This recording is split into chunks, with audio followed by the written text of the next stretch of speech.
Neste episódio vamos falar com Rui Miguel Naveiro, CEO do grupo Delta, acerca dos desafios e as oportunidades que a inteligência artificial traz ao setor da alimentação.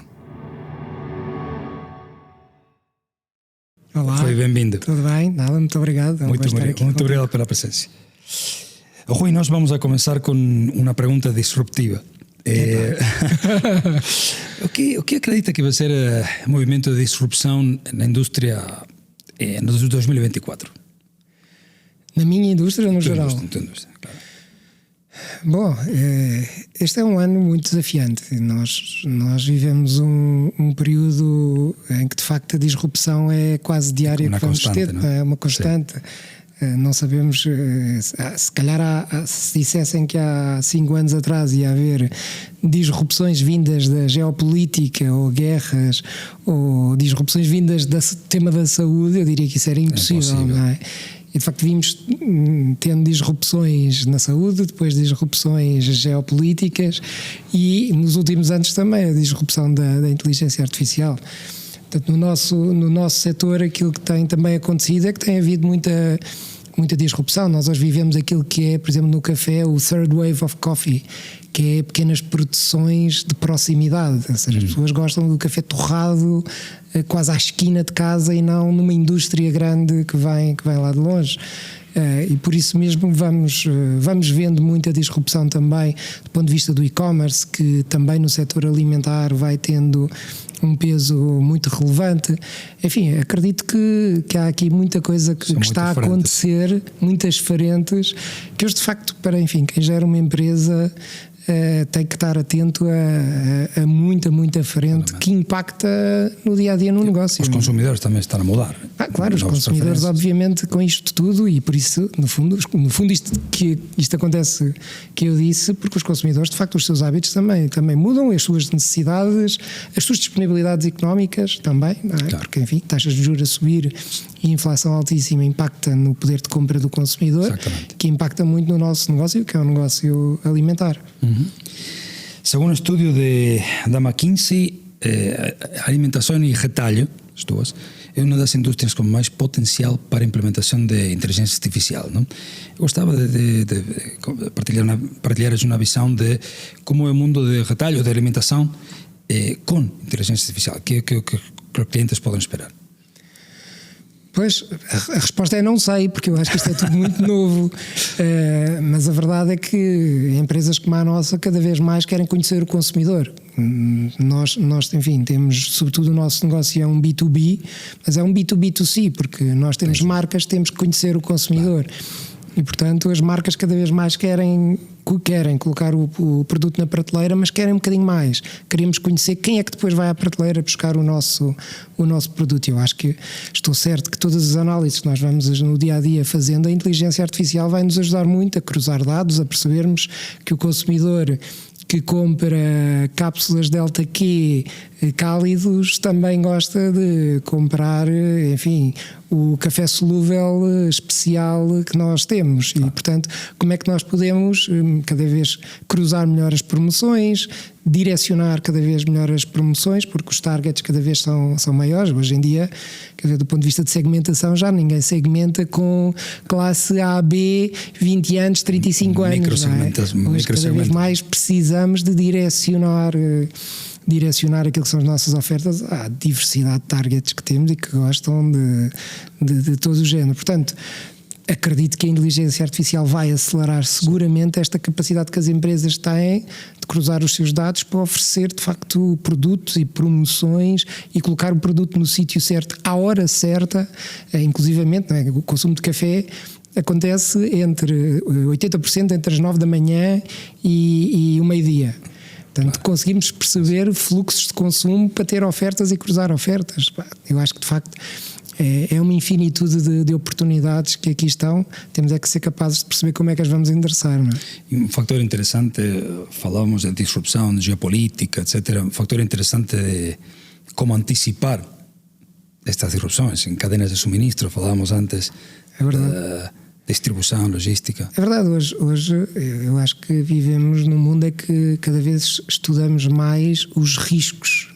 De repente o tema riscos começou a ser uma realidade e como é que as empresas devem cada vez mais mitigar os riscos, o risco dos barcos não passarem por um canal, o canal do Panamá que não dá para passar, no Mar Vermelho há problemas, o Suez, enfim.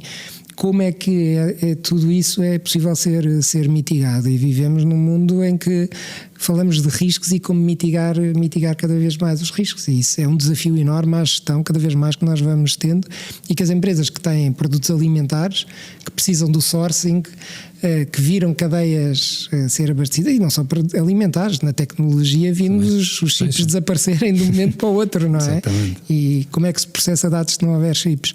De facto, são desafios que se colocam a todas as empresas. Este tema dos riscos é um tema super real e prevê-los, enfim, se calhar já não é assim tão impossível. Fácil. Tu deves saber mais do que eu sobre isso.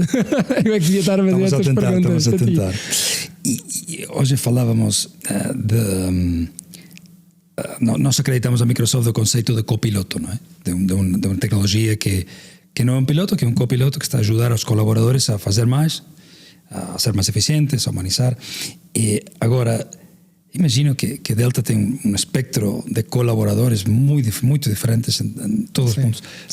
Como imagina esses cenários onde um copiloto pode ser uma ajuda importante? Olha, nós temos muitas profissões dentro da Delta. Acabamos por ter desde a parte industrial, portanto, os que apoiam as máquinas industriais na nossa fábrica, depois toda a componente logística para fazer chegar às delegações e aos clientes o café. Depois, no nosso negócio B2B, temos que dar assistência técnica aos nossos clientes, temos que levar e entregar lá o café, e temos os vendedores e os comerciais. Em todas estas profissões, obviamente marketing, enfim, todas aquelas que a maioria das empresas que têm marcas acabam por trabalhar.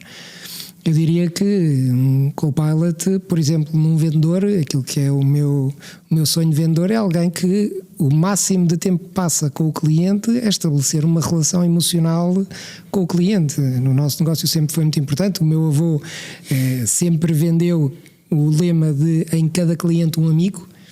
E, portanto, para nós sempre foi relevante a relação emocional que se estabelece com os clientes, até porque esse vínculo é importante e dá confiança na relação de que nós estamos cá para ajudar, ou para resolver problemas, ou para apoiar. E, portanto, que o apoio também seja, por exemplo, nós apoiarmos o nosso cliente, é dizer-lhe, olha, os clientes que normalmente compram este café também compram esta água e estes sumos e esta cerveja, e vende-se nesta hora normalmente. Podermos ser cada vez mais consultores dos nossos clientes no B2B e dizer-lhes que aqueles que são como o seu estabelecimento normalmente fazem isto e têm bons resultados, e perdemos muito mais do que simplesmente apontar as encomendas que eles querem fazer. Isto, por exemplo, na área das vendas, enfim, na área administrativa, que cada vez tínhamos que perder menos tempo com o e-mail. Para mim, para vocês, a ferramenta e-mail é importante.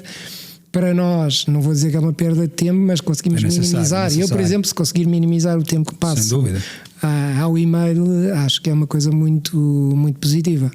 Sem dúvida. E a capacidade que vai ter esta tecnologia de tirar as tarefas que não sejam e-mail, ou tarefas que não sejam críticas, que não sejam tão especializadas ou produtivas, com uma capacidade de humanizar a relação. Gostei muito de cada cliente um amigo. Afinal é humanizar a relação, dar mais valor à interação. Não? E a relação, neste caso, por exemplo, com os clientes é muito importante. E se nós perdermos mais tempo de facto a falar de futebol e a falarmos de outras coisas, acaba por ser também, muito mais importante. E depois no final fala-se de negócio, mas que seja um negócio e dizer, olha, você devia comprar este produto e explicar porquê. Eu acho que isso pode ser de facto algo que muda muito o jogo. Sem dúvida. En un mundo onde idealmente os colaboradores não vão ter que trabalhar nessas tarefas, o que achas que são as skills que vamos precisar no colaborador do futuro, colaborador daqui a 5 anos, 10 anos? Que skills temos que começar a trabalhar hoje e 2 vamos buscar no mercado? Claramente estes que eu estou a dizer. Eu, quando digo o vendedor já não é um apontador, ou já não deveria ser um apontador de encomendas, deveria ser alguém que que aconselha, porque eu acredito muito no papel do vendedor. Acredito sinceramente que nenhuma máquina vai substituir o papel que um vendedor, que um comercial tem na relação com o cliente. E isso é algo essencial. Porque a relação humana é aquilo que faz a diferença. Quer dizer, não podemos ter todas as profissões a ser feitas por robôs, senão o propósito da nossa existência também fica um bocado, pelo menos o meu, fico baralhado, sinceramente. Porque eu gosto tanto de trabalhar, se não tiver trabalho, enfim, tenho que dizer que é uma chatice. Mas e agora perdi-me na pergunta. Estavas a dizer. Estamos a falar de skills. Que são skills que vamos a precisar no futuro. Os skills skills cada vez mais humanos, tudo aquilo que tem a ver com a humanização, com a criatividade, a capacidade de termos empatia, de criar relações, de estabelecer vínculos emocionais, de pensarmos um bocadinho em resolver outro tipo de problemas que acrescentam mais valor, que não seja o problema de como é que eu levo uma caixa de A a B, não é? Porque ela vai ter que ser necessária, e essas profissões, que é muito importante, porque essas profissões de levar a caixa de A a B, a profissão de arranjar uma máquina no ponto de venda, vai sempre continuar a existir. Eu digo é aquela de termos que computar a distância e como é que fazemos lá chegar. Esses acabam por ser aquelas profissões que se calhar terão tendência a encaminhar-se para algo, enfim, também que não seja tão repetitivo. Tudo o que é repetitivo tenderá a desaparecer, mas aquilo que são realmente as competências do ser humano, que é ser humano, não é? Que não é ser só repetitivo nas suas tarefas, acredito que está sempre garantido. Sem dúvida.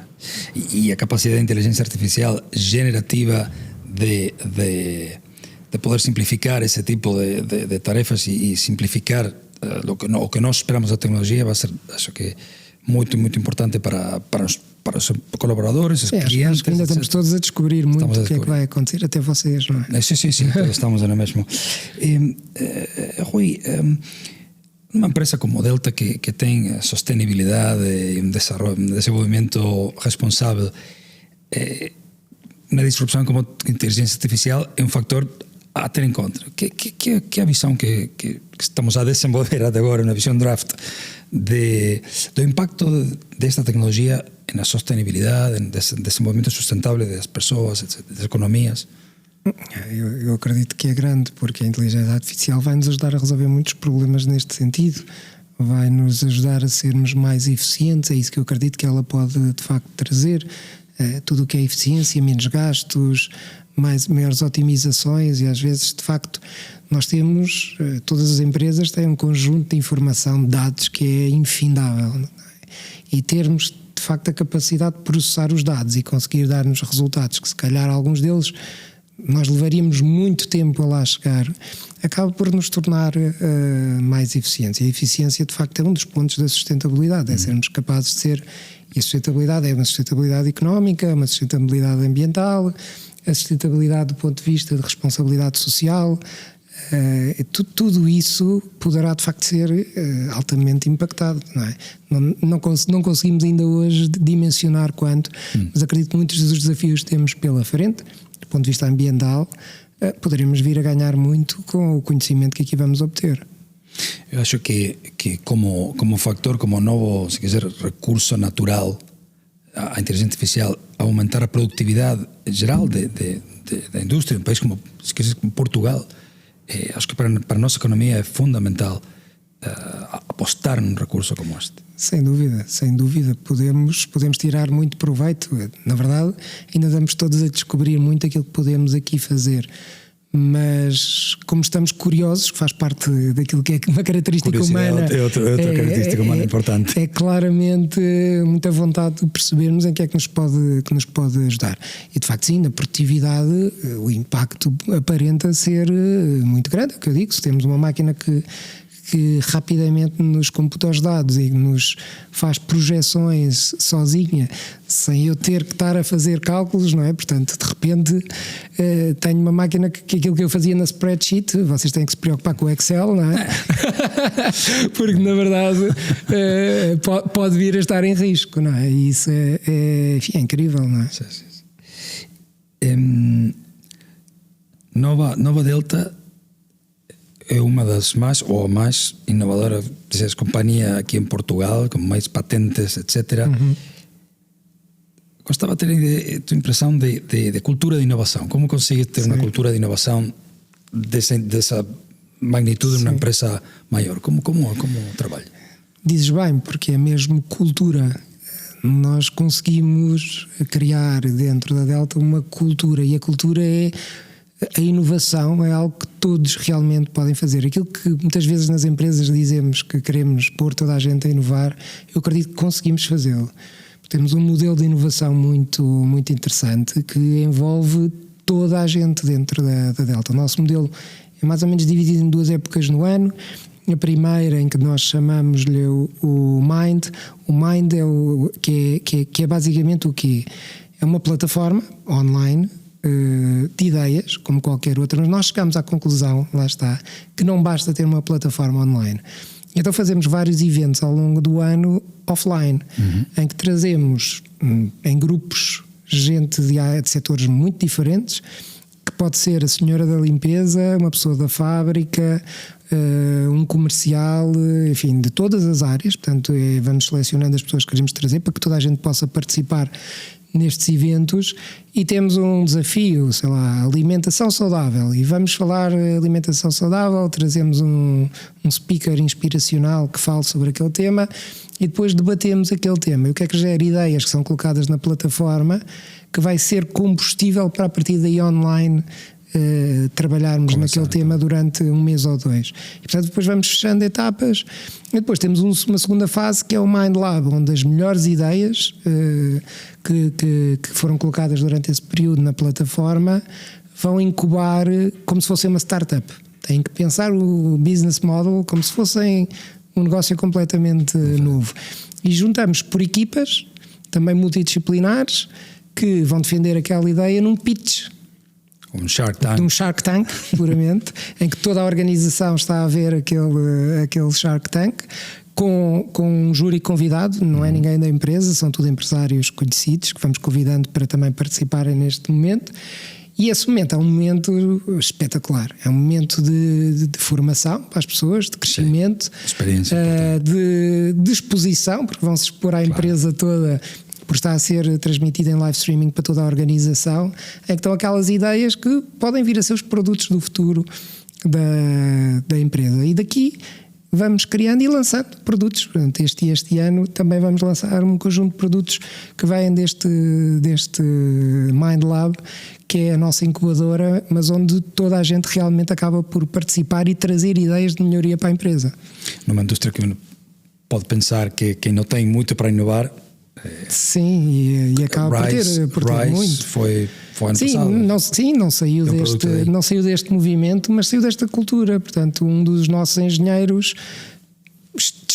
teve tempo, testou, e um dia disse-me: Rui Miguel, gostava de lhe mostrar uma coisa. E mostrou-me uma coisa de madeira com um copo de plástico a deitar café por baixo. E eu disse: uou, como é que isto acontece? E conseguimos 5 patentes para aquele sistema, e depois pensámos, se queremos lançar uma máquina que é uau, temos que ter o designer uau, o designer uau é o Philip Stark, e ele aceitou. Quando viu a máquina também disse uau. Não é? Aquela tecnologia, porque é super disruptiva, é inverter completamente aquilo que é a nossa forma como olhamos para o café. Cai de cima e ele vem de facto de baixo, e é muito game changer, e para nós é extremamente importante neste jogo da inovação jogar uma carta destas. Ou seja, cultura de inovação, ferramentas tecnológicas que ajudem a ter essa cultura. Exatamente. Está a funcionar. E funciona. Funciona. Com provas dadas. Eu tenho uma última pergunta que gosto de muito pessoal. Imagino o conceito de Rui Miguel Plus AI, não? Que tarefa individual do dia a dia gostarias de delegar à inteligência artificial? Eu acho que já disse um bocado, né? Porque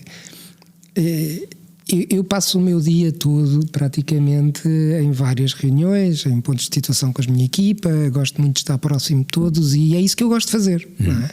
E, por exemplo, hoje passei bastante tempo a responder a e-mails, que é necessário, é importante, mas não é a coisa que me dê mais prazer. Portanto, se tivesse a dizer, epá, já sabes como é que eu vou responder, responde aí a estes e-mails, pá, ótimo, ficava mesmo feliz. Fantástico. Pois já temos, a boas notícias, já temos a tecnologia, tem que testar para ver se criamos esse Rui Miguel Plus já. Não é? Fantástico. Challenge accepted. Rui, muito obrigado pela participação. Obrigado pelo convite. Fantástica conversa. Muito obrigado. Obrigado.